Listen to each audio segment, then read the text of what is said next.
Hello everyone, how you doing? Welcome to Is It For You, the show that'll make or break your decision to buy a game. You guys probably know that I love RPGs, both classic and from the action type. But did you know that I also love action games with super fast gameplay and precise combos? Well, if you didn't, now you do. With that said, I'll transition to what I actually wanted to get at: Bayonetta. This game was developed by Platinum Games and has been released on the PS3, Xbox 360, Wii U, and recently PC.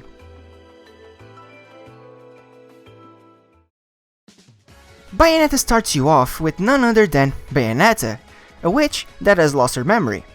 Right at the start, you might be left a bit confused. Who is this nun here, and why does it all of a sudden start to appear angels ascending from the heavens, and straight away such nun starts kicking their butts?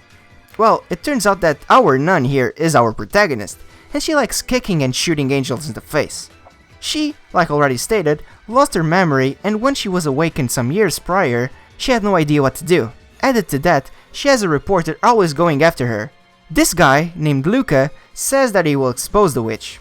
Even though Bayonetta doesn't have an urge to remember her past, the main story will revolve around that, and a little girl called Cereza.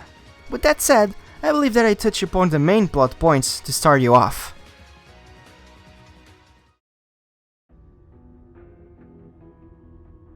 One thing that you'll notice in this game is that there's a lot of red in certain parts, and that is also the main color of our protagonist.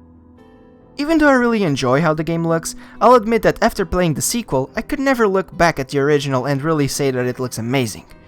Surely, it doesn't look bad, but the sequel upgraded so much that I simply fell in love.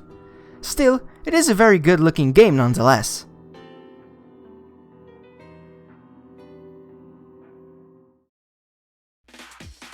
This game is very fast paced. That much you should know before you go in, and to tell the truth, not at all forgiving. Playing on lower difficulties isn't impossible, but for new players it can be proven a bit of a challenge. But like everything in life, nothing like a little bit of practice to help you out. Bayonetta has a huge arsenal of weapons, some of which can be equipped to her hands, feet, and even both. This varies the gameplay styles by a lot and makes you want to experiment with various mixes. You have your weapon, attacks for both hand and feet, pistols, and jump buttons, as well as one to evade, change weapons, and use various items with the D-pad. Like I already mentioned, the fight here can be eccentric, with you having to deal with multiple enemies at the same time, attacking from all directions. The meat of these kind of games for me, however, are the bosses. This can be challenging and will make your blood boil with excitement. This game also makes use of a mechanic called witch time. It consists of you evading an enemy attack just at the right moment, and this will lead to time to slow down, giving you the upper hand in combat, so try to make use of it. Aside from this, you can also collect halos to make purchases such as new weapons and other upgrades. There is one thing that I really dislike about this game though. It's the fact that you can have some quick time events during cutscenes, and if you fail them, then you're probably dead, and it will cost you some of your score by the end of the level. During gameplay, I'm mostly fine with these, but cutscenes are those sacred moments that I might even put the controller down, and those events popping out of the blue simply annoy me. Even worse is the fact that they need to be executed at a fast rate, and even though I was prepared, I died a few times in various points of the game. Outside this complaint, I don't think I have any other, and to be honest, I probably wasn't the only one thinking that, as Bayonetta 2 removed those quick-time events. I'll admit, the music of this game is very groovy. However, at the same time, many tracks do not stick in my head, even though I hum them when I play the game. The ones that do, however, are hell to get rid of, the main culprits being the main battle theme and the remix of Fly Me to the Moon, a music that I adore.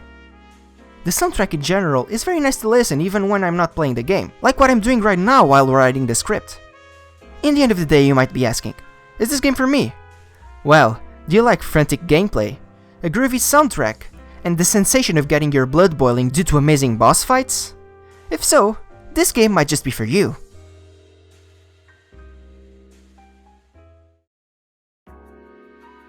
And this is it! Another episode complete. I know I have been quite inactive, but please bear with me. College doesn't forgive. Hopefully next episode won't be that far off. Until next time, bye bye.